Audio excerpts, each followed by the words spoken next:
ठीक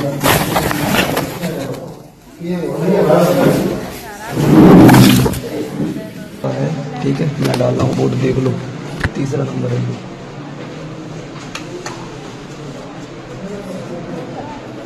तीसरा 5 वोट डाल चुका हूँ, 6वां लेके जा रहा हूँ और ये भी वोट पड़ेगा, 6वां भी वोट पड़ेगा। 8।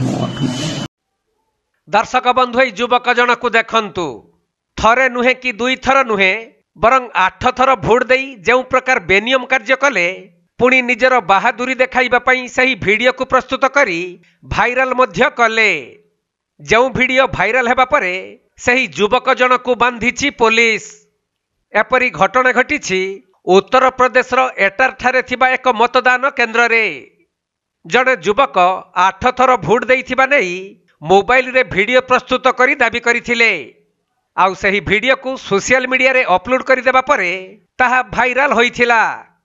तबे कुहा जाउछि एवं वीडियो रे देखिबा को मिलुछि जे युवक जनक बीजेपी प्रार्थी सपक्ष रे एकाधिक भोट देइछंती।